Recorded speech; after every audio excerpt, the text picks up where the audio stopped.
What's up, everybody? Welcome into the Week 14 edition of NFL DFS Game Theory Thursday.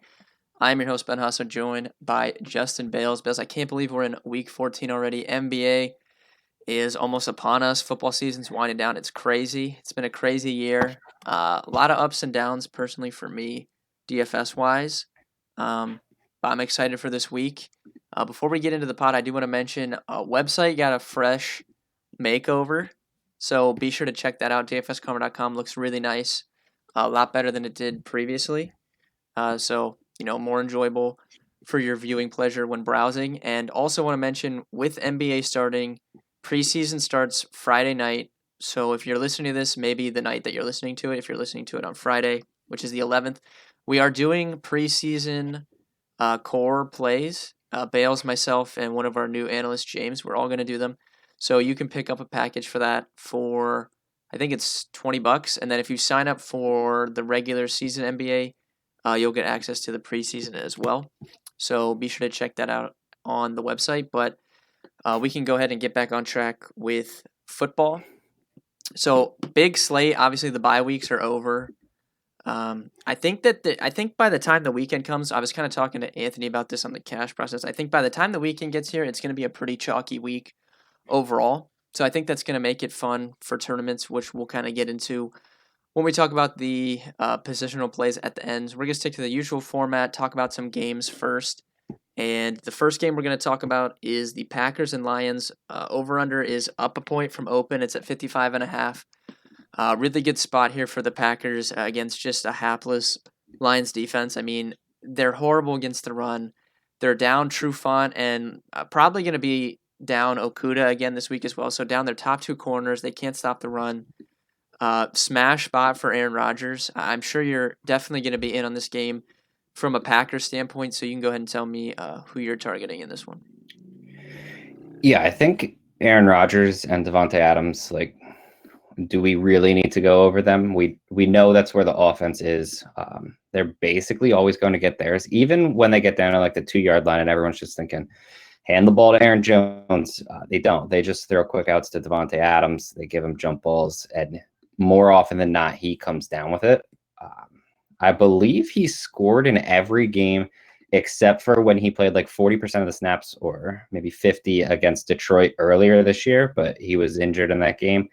And I don't believe he scored against Tampa Bay, but I think he scored in every other game. Another guy to stack him with is Bob Tonyan.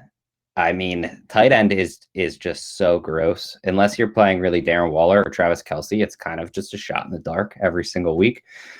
So Tonyan actually comes with solid upside, and Rodgers has been looking towards him a lot more. Aaron Jones, I do like. It's just he's very clearly not a workhorse back for Green Bay. They're going to give the ball to Williams. Dillon is back from COVID this week. I think he missed either 4 or 5 weeks with COVID. So hard for me to see that he has a big role or anything. I doubt he even plays, honestly, more than a handful of snaps at most. He was tweeting, I don't know if it was today or the other day, that it was actually really bad. And he said he will 100% be the poster boy of COVID hits everyone differently. And that just leads me to believe that since this is the first week he's coming back, it's not going to be into any type of role that's really going to take away from Aaron Jones or Jamal Williams. Obviously, if I'm picking between those two, I'm just taking Aaron Jones. I do think Jamal Williams comes with some upside, but you're just kind of hoping he falls into the end zone, whereas Jones, will touch the ball. And then on the Detroit side, I mean, I don't necessarily know if there's really anything I want.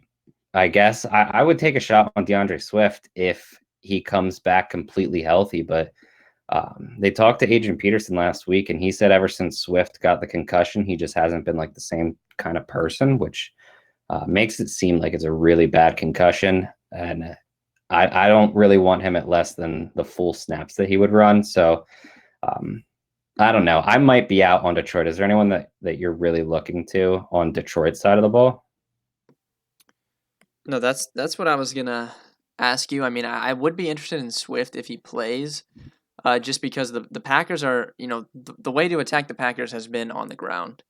And some running backs, like James Robinson, like they put up really big games against the Packers. So I would be interested in Swift if he's active, but it is a risk. So nothing more than like a tournament play. You kind of nailed it though. I mean, the way to play the Packers is to just the double stack with Aaron Jones and Devontae Adams with Aaron Rodgers, right? I mean, that's where all the usage Yep. goes. They kind of tilt me. So like some weeks they give Jones and Jamal Williams like about even snap shares, and then other weeks, Jones will get up closer to like 60, 65, 70%. I don't know. It's really weird what they do.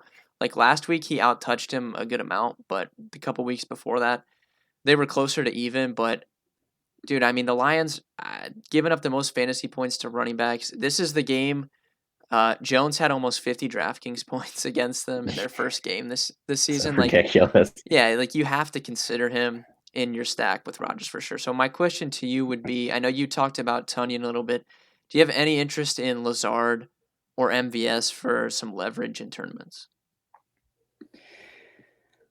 I don't think that I would play Lazard at 5K.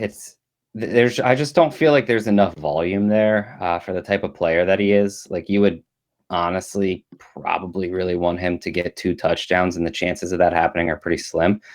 About a Scantling, again, I probably won't play him, no, but just with his speed, he could catch a 60-yard touchdown, which at under 4K, would be more or less fine, especially if you're stacking with Rodgers. So if I'm playing one of the two, it's going to be MVS. But I think, honestly, if I'm playing a Green Bay stack, I can almost guarantee you now that it would just be Aaron Rodgers, Aaron Jones, Devontae Adams, and then I will spend down elsewhere in just spots that I feel like are better.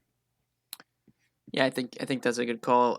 Before we move on to the next game, Adams, like, are you going to be overweight or underweight on him? I know he's 9,300 now on DraftKings. I don't like to play, receivers that high in cash, but I mean, how do you fade him right now? The way that he's been playing, especially in this matchup, potentially with their top two corners out again. Yeah, I'm gonna be overweight. I think I don't see you being able to fade him. With the amount of red zone looks he's getting right now, you can basically pencil him in for a touchdown.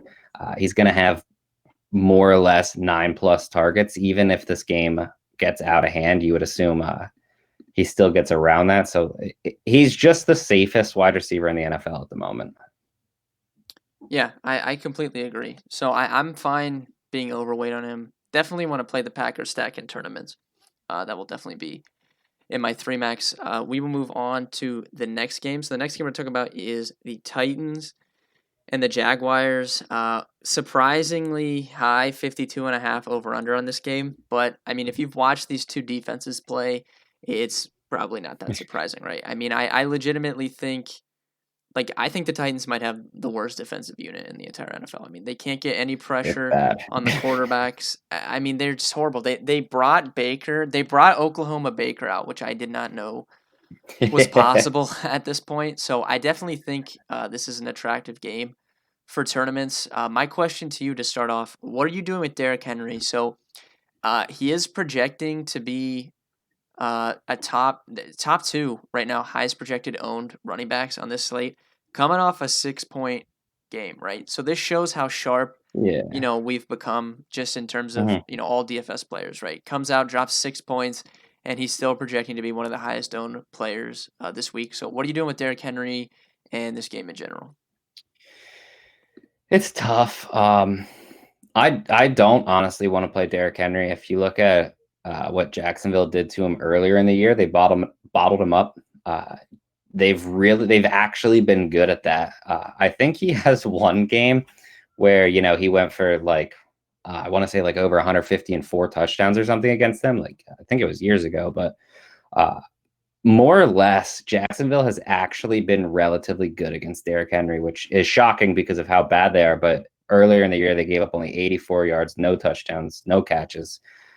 So I feel like you probably just eat the chalk in cash. In tournaments, I'll most likely be leaning elsewhere.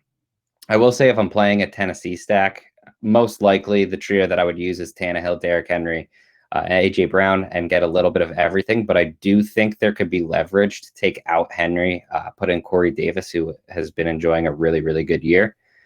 I don't know. My heart says don't play Derrick Henry this week, which means he's probably going to go for 150 and 2. Yeah, I mean, I was gonna ask you about the post hype Corey Davis breakout that has upon us. 3 100-yard games in his last five. A lot of garbage time last week because they got down so quickly, but I can't ignore the 180 yards and touchdown that he scored. Like really big game. Yeah, he In a good looks spot good this too. week as well. He does, yeah, he does. He actually does look good. But he's always had the potential, right? Like this is someone that Mm-hmm. we've always kind of been waiting to break out, and Well, that's finally happened.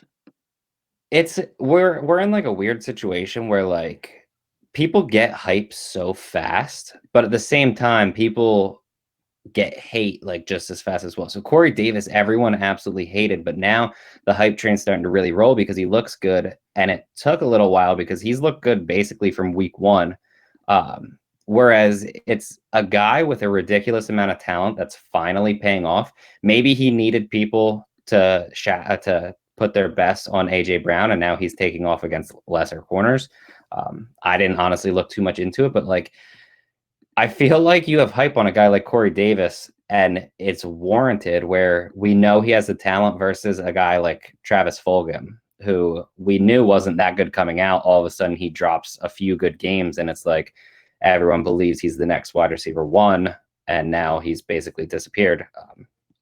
I just feel like situationally, Corey Davis has always had the talent. Now he's going off with Brown on the opposite side. So anyone that's more or less against him at this point, it really just doesn't make that much sense to me. Yeah, I agree. I think the Titan stack definitely in play. Obviously, really high over under, bad defense. You can use Tannehill.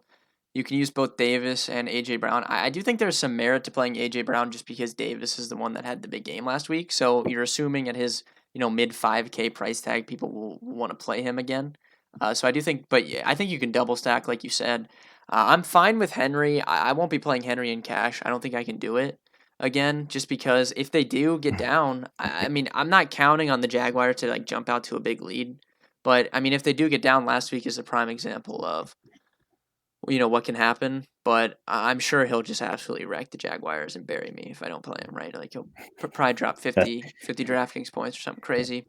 that's what Um, you'd expect. yeah, I'm fine with him in tournaments, but probably don't want to play him in cash. I do really like the Jag stack in tournaments, though. I can't believe I'm going to say it, Bales, but Tennessee's given up the fifth most fantasy points to quarterbacks. Mike Glennon has been surprisingly aggressive since taking over for your boy Jake Ludden or whatever his name is. Imagine like this, like imagine just you got benched by Mike Glennon in 2020, dude. It's crazy, but Yeah, he's been surprisingly throwing it downfield. So I think Glennon and DJ Chark is actually a really good tournament stack. Glennon's 5,100 on DraftKings, direct pivot off of Jalen Hurts, who we think is going to be pretty chalky, which we'll talk about in the positional plays. So I actually am going to play the Jag stack this week. I think it's a good stack. I actually really like it, but I think that about does it for this game. Although we do need to mention James Robinson. Where are you at on him? I think he's going to be one of the high road running back plays again this week. Obviously, good matchup. I think you could use him in a Glennon stack if you want to, or obviously you could play him by yourself. I don't know where you would rank him among the other running back plays on the slate.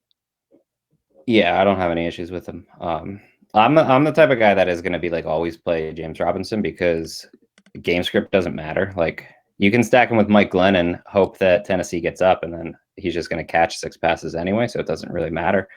Um, on the slate, honestly, he's not the number one guy that I go to, but I probably have him as a top 5 option. So out of basically everyone.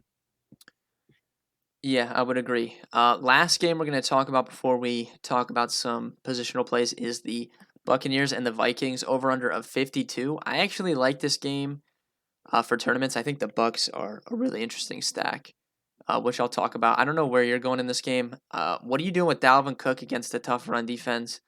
Still the highest price running back on the slate, and What are you doing with the mess that is the Bucks? I mean, tough to guess what's going on there because they just have, you don't know what you're going to do between Jones and Fournette, three really good receivers to choose from. So, how are you handling them, and are you playing Dalvin or not? That it's tough. I don't really want to play Dalvin, but I might do it. Madison's out, so like Dalvin's getting everything, and yeah, Tampa Bay's defense is good, but it's similar in like James Robinson where Dalvin can literally do it all. So you're not really going to have a defense that's going to completely shut him down, and he's the kind of guy that can just break an 80-yard touchdown anywhere. So I'll play him in tournaments. I wouldn't really go there in cash. I don't think it's it's just tough paying 9,400 against that defense when you have like Aaron Jones is almost 2,000 cheaper, you know.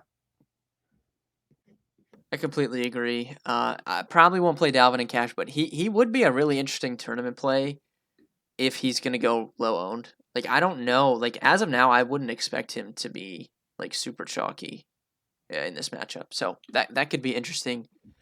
Uh, you know, ownership play. As far as the Bucks go, I mean they're coming off a bye week. I'm a I watch Twitch a lot. I like to watch people play video games.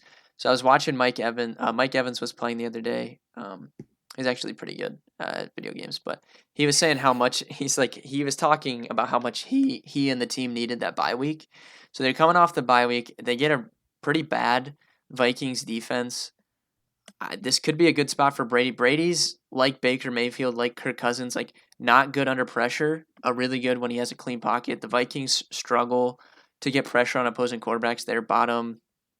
I think they're bottom 8 or 9 in sack rate. It's under 5%. So he should have a clean pocket. And I think, they have the receivers to beat this secondary. So I think a Brady stack is definitely a good move this week. I'm going to keep chasing Antonio Brown. I told you before we started the podcast, I'm going to keep chasing the big game from him if I'm stacking him. But if you tell me you want to use Evans or Godwin, I will not blame you. But I cannot believe this. I'm going to have a Brady and AB stack, and I'm going to have a Glennon and a DJ Chark stack. That's going to be two of my main tournament teams this week. I can't believe I'm saying it. Man. One thing I'll say about Mike Evans, he was limited the last 2 days, and then he didn't practice today. So yeah, this could further my AB stack, man. Yeah, generally not a good sign. On the other side, Adam Thielen and Justin Jefferson are one of the best duos in the NFL. Seems like Minnesota really knows that now, and they're pretty big dogs, I believe. So, I mean, Cousins could be absolutely slinging the ball around this week, and if he is, I would really like a little bit of Jefferson and Thielen. Yeah, I'm typically always on Jefferson, but I think the spot is a little bit better for Thielen on the inside. So I would be down, to run it back with Adam Thielen, my Brady stack. I'm fine with that for sure. This isn't a dynasty podcast, and I don't want to bore people, but dude, Jefferson. I mean, who would you take over him in dynasty receivers right now? I mean, can't be many people. Well, I would need to think about it. But he would be near the top. I've seen a lot of people say that he's the dynasty wide receiver one. I think it's a little early to Yeah, crown him he's with probably that, top but five, but I would take I would DK say over top five him. sounds right. I would take DK before him. DK, I think DJ Moore, even though not an DJ elite Moore over year. Jefferson's a hot take for dynasty. It is a hot take. I didn't say I would definitely do it, but I would consider it. Yeah, a DK definitely. I don't know about anyone else. I'd have to think about it. But that does it for those games. We are going to transition now and talk about some positional plays. So while you're listening to this, be sure give us a thumbs up on YouTube, please. It really helps us out. Only takes literally 5 seconds while you're watching the video. We would really appreciate it. We're gonna start at quarterback. So let's just go. I think it's easier if we go. We'll talk about cash plays and then tournament plays at the same position, and then switch Each over position. to the next position. So I think it's a little bit easier. So quarterback. I mean, I think as of now, man, cash games, both sites, quarterback Jalen Hurts is really cheap. Getting the start for Carson Wentz. I think people are going to end up there by the time we get to the weekend. I would have no issues with you saying you don't want to play him, but I just think it's a mistake not to play the chalk $5,100 quarterback that can run. Mhm. You probably just want to play him. So do you have any disagreements with that? And then you can tell me who you like the most in tournaments. No, I mean, it just makes sense for Jalen Hurts, but I will say if you don't want to go there, it's got to be Aaron Rodgers, right? Yeah. Rodgers is definitely probably number one for me. Definitely. That's what I figured. I think in tournaments, I like Russell Wilson. I'm worried about them getting a little bit too big of a lead too early on. I really like Ryan Tannehill, and then a cheaper guy that really no one's going to play. I don't mind Daniel Jones at only 5,500. He started out so bad to the season, but when they finally let him start running, he actually turned it up a little bit. And, he doesn't have the upside of a Russell Wilson or Aaron Rodgers, but he's only 5,500. So I don't hate him as a play this week. No, I don't mind that. Love Rodgers, like you said. I mentioned Brady and Glennon. I'm gonna have both of them. But those are like three max plays. Definitely like Rodgers, and then Mahomes, dude. I don't know if people are gonna play him or not, but Casey has like just abandoned running the football. They just want to throw it. As they should. Yeah, completely 100% agree. But it's Just let nice to see Mahomes them. throw. They just throw the ball. Miami's a tough defense, right? Good secondary. They've Mm-hmm. been more of a run funnel, but it's Mahomes, man. I'm gonna play him every week down the stretch here, so I will have definitely some exposure to a Mahomes team. I think it's a good play this week. I like that. Running back is a little bit trickier. For cash games, I could see people spending down this week. You have like Derrick Henry is projecting to be really high owned, and then Austin Eckler's projecting to be really high owned. So I think those guys are both really good plays, right? But then you have Jones and Robinson as well mixing in, Mm-hmm. and all of those guys I just named are kind of all in that same tier. None of them really is like aside from Henry, like everyone else is pretty much in that same like 7K tier. And then we have some cheaper guys like Montgomery's price is up, but dude, I think he's in play again. Houston's been, maybe the worst run defense in the NFL. He actually, I cannot believe Chalk Montgomery came through with 100 yards and two touchdowns. Like, I can't believe that happened. No. But I think he's in play again. I think Miles Gaskin's in play. KC is bottom three in rush DVOA this year. Gaskin, I told Anthony on the cash process that the hot button thing of the week was going to be Gaskin got 6 carries inside the 10-yard line last week and didn't score, which did happen. And he got all the work. So we'll have to wait and see if they get any of their other three backs active. But I do think Gaskin's in play for cash. I think Montgomery's in play. You can spend up on one of those guys. I don't know if there's anyone else cheap you like, because I don't think McCaffrey. I think McCaffrey's out, right? So we take him off the list. I don't think he's gonna play. So it's gonna make things pretty interesting. Oh, I Yeah. didn't I didn't mention McKissick, which I'm sure you're gonna talk about, but Yeah. I don't think Gibson's gonna play. So McKissick will probably be the highest owned guy by the time we get to Sunday. Yep. Too. I was gonna say, like, if you watch the game where I can't believe Washington beat Pittsburgh, Any given Sunday, just man. absolutely hilarious that the Giants beat Seattle and Washington beats Pittsburgh in the same week. But as soon as Gibson went out, if you turn that game on, their run game is throwing the ball to J.D. McKissick. Yeah, Uh, which it was there you go. that kind of with Gibson playing when Smith took over. Even with Gibson playing, that's Hmm. kind of what it was, anyways. And now with Gibson out, I guess he's doubtful this week. There's almost no way he plays. Yeah, I don't think he It plays.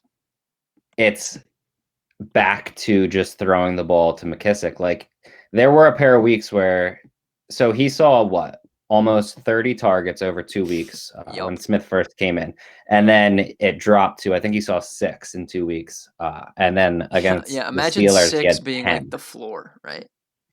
Yeah, so he had 10 last week. So I would be shocked if he doesn't get double digit targets and he's still under 5K. So I don't see a way where he's not like the one of the Yeah, chalkiest he'll, options on the he'll be slate. massive chalk for sure. But that's why I'm saying like at the beginning of the podcast, like I think it's gonna be pretty chalky by the time we get to the weekend. Like you're gonna put in Hertz, you're gonna put in McKissick, you can put in Devontae Adams. Like everyone's gonna have a similar cash game build. It's gonna be like a 2v2.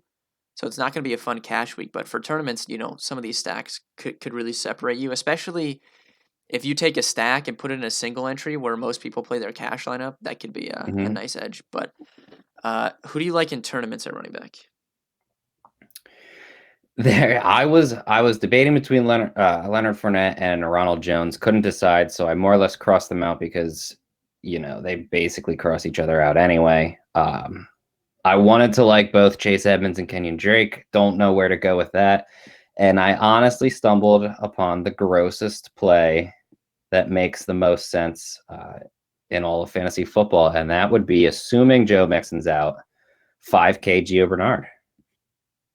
I mean, Dallas is horrible, Anyone so Yeah, anyone can run against Dallas. Bernard was chalky the first few times or the first couple weeks, but he's been so bad recently that no one is even going to come close to touching him. And we know that he can drop 20 plus for 5K, against arguably the worst run defense in the NFL. I don't think it's a bad play at all. yeah. I can't believe we didn't mention the Dalton revenge game at quarterback, bro. How are you not playing some Dalton? Yeah, I don't know, man. I No. actually did consider Andy Dalton this week, but Mm. I just don't think you have to go there because if everyone's on Hurts, it opens up real quarterbacks for low ownership. Yeah. Who needs Hurts when you have who needs Dalton when you have Mike Lennon, right? I mean, it's obvious. Yeah. I like Chris Carson a little bit because I think Seattle is gonna just smash the Jets, right? Coming off this ugly game against the Giants, they're at home. They should have a really good game. So I like Chris Carson and Jonathan Taylor continues to look better. I'm still waiting for like the explosion game, but he has looked Yeah. better. Keep waiting, pal.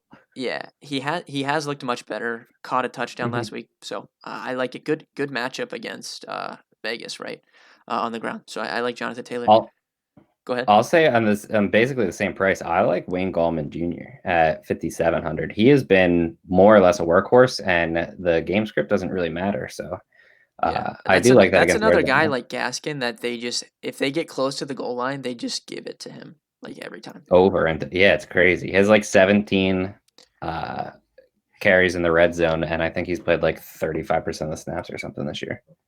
Yep. Receiver, I mean, you got to start with Devonte Adams for sure. Then you can look at some of the Carolina guys. Like if McCaffrey's out, I think Curtis Samuel, if he gets cleared to play, will have some ownership. I think Robbie Anderson at 6,200 on DraftKings is going to get some ownership, especially like if there was a situation where Curtis Samuel didn't get cleared and McCaffrey's out and DJ Moore's out. Like, I mean, why would you not want to play Robbie Anderson, right? So I think you got to Yep. look at those guys. I think Brashad Perriman for cheap is a good play with Denzel Mims out, and then in that same team, $5,400 Jamison Crowder I think is a good play as well. Scored 2 red zone touchdowns last week. We know Darnold likes to look at him. Do you like any of like the spend ups in cash other than Adams? Because Anthony was trying to sell me on playing DK Metcalf and Devonte Adams in cash together. I could see myself doing that. I think if I'm not going to spend up at running back. And then like, is there anyone else for cash you would like at receiver? I mean, Corey Davis is like mid fives. You could talk me into him maybe. Yeah, Corey Davis is someone I was gonna say. If I'm spending up, Adams is the obvious option. Like you're gonna go there. I do think you can double spend up though and go either Metcalf or Tyreek Hill.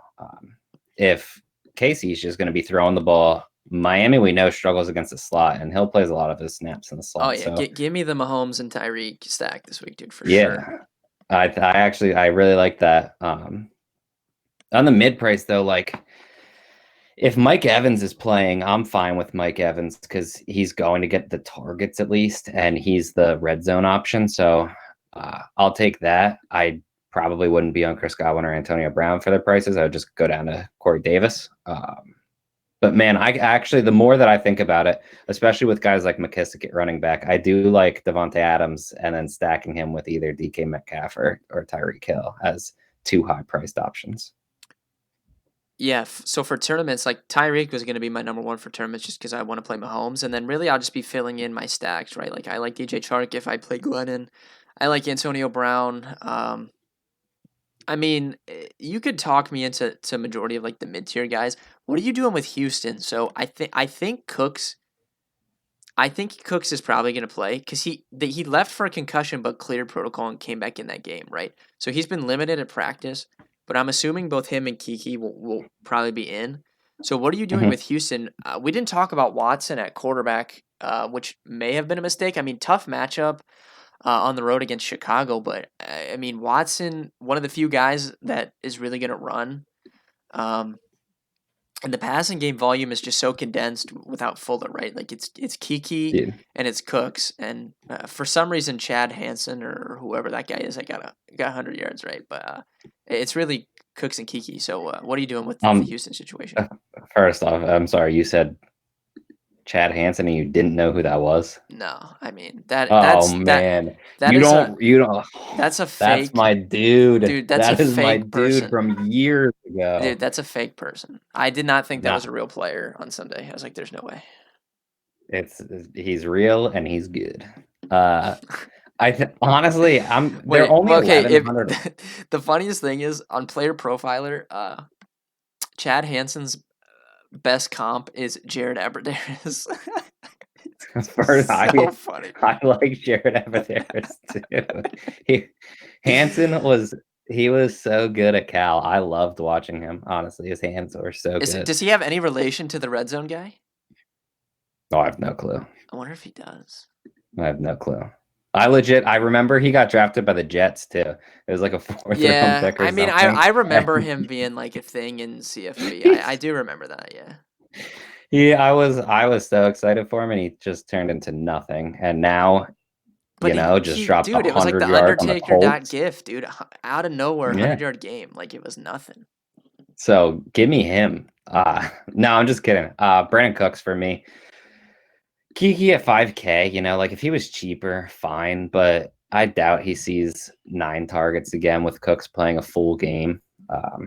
So I would just rather Cooks because I feel like he's got the upside at 6'1". It's only 1100, which, if you can't get the money, obviously Kiki's fine. I don't have any issues with it, but I would try to get to Cooks personally. Yeah, and then real quick before we move to tight end, we didn't mention Keenan. So what are you doing between Keenan and Eckler? Because I do think both of them will get ownership. Like, who do you prefer of those two? I don't know. Do you want either of them in cash? This kind of feels like the Chargers are going to smash after they just got completely embarrassed and now they play Atlanta.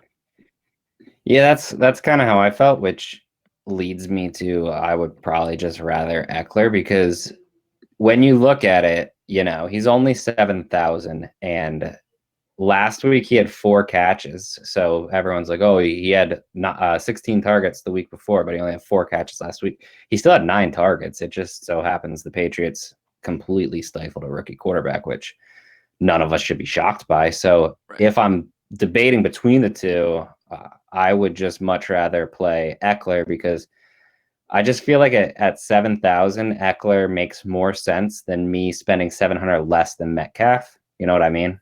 Yeah, I completely agree. I would probably lean Eckler as well.